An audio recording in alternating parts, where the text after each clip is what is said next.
Welcome back after the break. और आपको पता है कि जब मैं जुम्मे के हवाले से अच्छी अच्छी बातें कर रही थी तो मैंने आपको कहा था कि आप सबकी दुआएं रंग ले आई हैं क्योंकि गजा में जंग बंदी हो गई है। इस सेगमेंट में हम एक ऐसे मुआहदे पर बात करेंगे जिससे दुनिया की तवज्जो हासिल की है।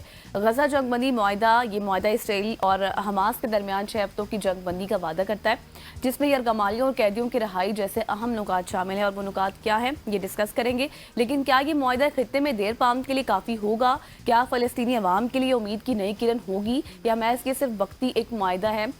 और इस मौजू पर तफसीली गुफ्तगू करने के लिए हमारे साथ मौजूद होंगे। जी हाँ, इस मौजू पर तफसीली गुफ्तगू करने के लिए हमारे साथ बैनुल-अक़वामी उमूर के माहिर अनवार इकबाल साहब मौजूद होंगे। Sir, thank you so much for joining us. सबसे पहले सवाल जो गज़ल ने बोला कि मुआहदा तो हो चुका है और उसके बाद बहुत सारे लोग, अनवर साहब, ये सोच रहे हैं कि अब शायद एक अमन की फ़िज़ा कायम होगी, स्पेशली मिडिल ईस्ट में। लेकिन आप क्या समझते हैं अनवर साहब कि ये मुआहदा हमें अमन की तरफ लेके जाएगा, ये बस एक स्ट्रेटेजिकल ब्रेक है इजराइल की जानिब से?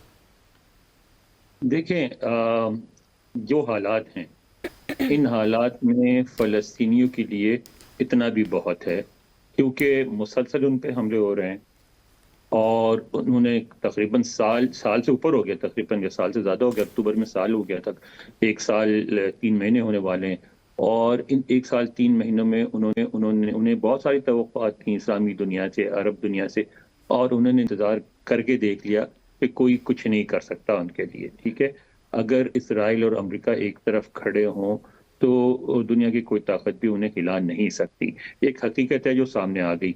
ईरान ने भी देखें कोशिश करके देख ली, कोई भी उनका मिसाइल, कोई भी उनका ड्रोन टारगेट पे भी नहीं लगा, बल्कि उन्होंने हमला करने से एक दफ़ा 48 घंटे पहले, एक दफ़ा 36 घंटे पहले उन्होंने इसराइल को वार्न कर दिया कि हम हमला कर रहे हैं, आप तैयारी कर लें।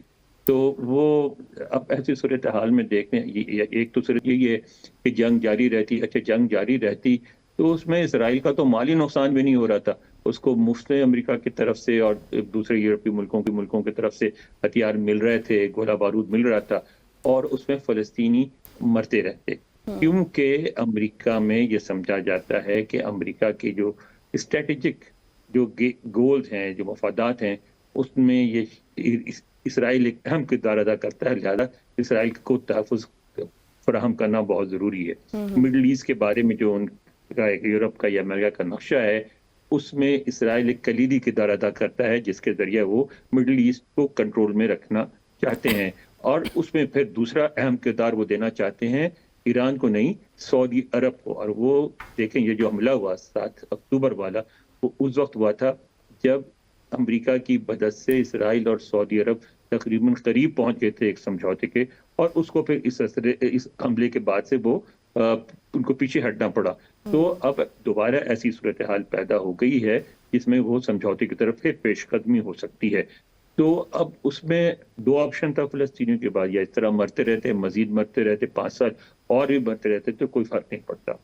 एक और जो रूट था, जिसको हमारे अमेरिका में राउट कहते हैं, वो था उनको अगर कोई इमदाद पहुंच सकती थी ईरान की शाम के जरिए और लुबनान के जरिए, वो भी बंद हो गया। लुबनान में जो है हिजबुल्लाह का खात्मा हो गया, तकरीबन उसको मफलूज कर दिया, खात्मा तो नहीं हुआ। अच्छा, और शाम में जो है आप ये देख लें कि जो हालात है उसमें शाम तो अपनी इस पोजीशन में नहीं है कि कुछ कर सके।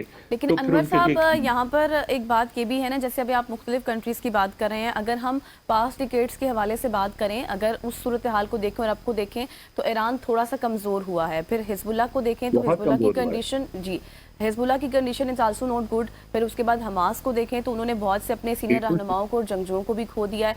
तो कुछ ऐसा है जो मुस्तकिल जंग बंदी को रोक सकता है? मुस्तकिल जंग बंदी नहीं हो सकती। तमाम तर पसपाई के बावजूद क्या हुआ कि इजराइल जो है वो रजामंद हो गया जंग बंदी पे?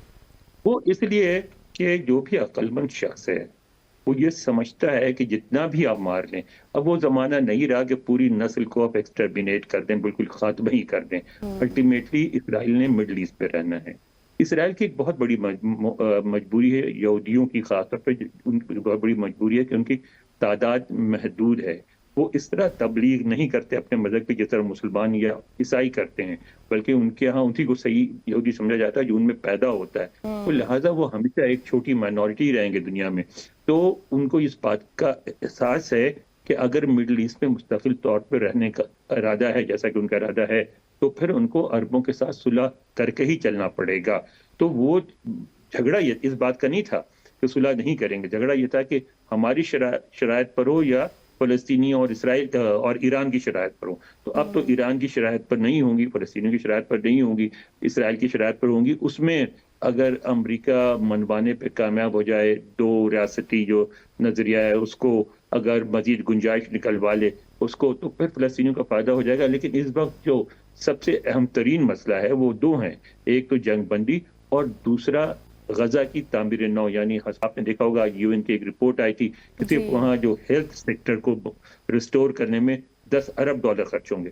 تو اس کے پھر مکان بنانے، کاروبار سیٹ کر کے دینا تاکہ وہاں کے لوگ دوبارہ اپنی زندگی کیونکہ ایک بڑا حصہ ہے ملبے کا جو ڈھیر بنا ہوا ہے اس وقت. بالکل خاتمہ ہو گیا ہے، بالکل معیشت تو زیرو ہو گئی ہے. تو ریبلڈ کرنا ہے، یہ سارے مسائل ہیں. ان مسائل میں میں سمجھتا ہوں کہ اس سے بہتر حل نہیں ہو سکتا تھا. ایک بات اور ذہن میں رکھیں کہ اس سے یہ بھی ثابت ہوئی کہ شخصیت جو ہے بھی بہت میٹر کرتی ہے. صدر بائیڈن جو تھے ذرا ویک شخصیت کے مالک تھے، اسرائیل نے ان کی بات نہیں مانی اور ٹرمپ نے آتے ہی دیکھیں ابھی اقتدار بھی نہیں سنبھالا ہے اور اپنا انوائے بھیجا اور اس کی بات کا اثر ہوا. کیونکہ ٹرمپ جو ہے، لوگوں کو ٹرمپ کے بارے میں یہ اندازہ ہے کہ جو صدر ٹرمپ ہیں وہ مخصوص نہ صرف بات کہتے ہیں بلکہ ایکشن بھی لیتے ہیں. اگر وہ کڑی لگاتے ہیں تو اس پہ عمل بھی کرتے ہیں. تو ان کا ایک انداز ہے ان کا فورسفل. تو اس کی وجہ سے میں سمجھتا ہوں کہ اگر سمجھوتا ہو گیا ہے تو اس پر جس حد تک عمل درآمد ممکن ہوا ہو بھی جائے گا، جس حد تک امریکہ چاہے گا کروا بھی لے گا صدر ٹرمپ کے. اچھا انوار صاحب اس معاملے پہ تو آپ نے سیر حاصل گفتگو کی، لیکن آپ کیونکہ وہاں پہ موجود ہیں انور صاحب، میں آپ سے صرف یہ پوچھنا چاہوں گا کہ ہمارے ہاں یہ باتیں بھی ہو رہی ہیں کہ جو ٹرمپ صاحب کی ووٹ ٹیکنگ سرمنی ہے اس پہ بلاول بھٹو زرداری صاحب انوائٹڈ ہیں، تو کیا اس میں کچھ صداقت ہے؟ دیکھیں اصل میں بات یہ ہے نا کہ آپ لفظوں کو کس طرح انٹرپریٹ کرتے ہیں. ہمارے یہاں میڈیا کا کمال یہ ہے کہ میڈیا بلکہ شاید ہر جگہ یہی کرتا ہے، اپنی مرضی سے انٹرپریٹ کرتا ہے لوگوں کو، جو پرسپیکٹیو ہوتا ہے نہیں بتاتا. اب انوائٹ کرنے والے ایک تو صدر ٹرمپ ہوتے ہیں، ٹھیک ہے، ایک جو کانگریس کے ممبرز ہوتے ہیں ان کو ٹکٹس ملتے ہیں وہ کرتے ہیں، سینٹ کے ممبرز ہوتے ہیں ان کو کرتے ہیں، چیئرمین سینٹ ہوتا ہے اس کو وہ کرتا ہے، جو اسپیکر ہوتا ہے وہ کرتا ہے. اس کے علاوہ ریپبلکن پارٹی کے بڑے لیڈرز کرتے ہیں. پھر صدر ٹرمپ نے یہ بھی کیا ہے کہ ڈونیشن مانگی ہیں اپنی انوگریشن کے لیے، $173 ملین جمع کر لیے ہیں. تو جنہوں نے زیادہ ڈونیشن دیا ان کو بھی 10 15 20 ٹکٹ ملے. لیکن بات یہ ہے کہ کیا اس انویٹیشن کے نتیجے میں بلاول بھٹو زرداری کو اسٹیج پر بٹھایا جائے گا؟ میں سمجھتا ہوں ایسا کچھ نہیں ہوگا، اسٹیج پہ بالکل نہیں بٹھایا جائے گا.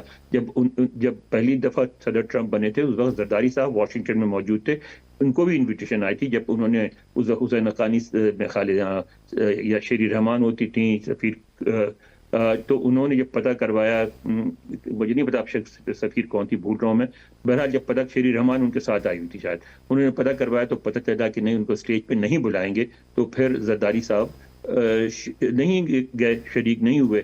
تو اگر بلاول آئے بھی تو ان کو دوسرے تیسرے جو وہ سیڑھیاں سی بنی ہوتی ہیں اس پہ بٹھایا جاتا ہے ان پہ. تو دوسری تیسری سیڑھی پہ اگر بٹھا دیں گے مطلب عام وی آئی پیز کے ساتھ، نہ جس میں صدر ٹرمپ سے ملاقات ہوگی، نہ اسپیکر سے، نہ سینٹ کے چیئرمین سے، نہ کسی اور بڑے آدمی سے. دیکھیں اسٹیج پہ تو ان کے اپنے سارے لوگ اتنے زیادہ ہوتے ہیں، سروسز چیف ہوتے ہیں، سینٹ کے ممبر ہوتے ہیں، کانگریس کے ممبر ہوتے ہیں، اس کے علاوہ سب مختلف ملکوں کے نمائندے جو گورنمنٹ کو ریپرزینٹ کرنے آ رہے ہیں.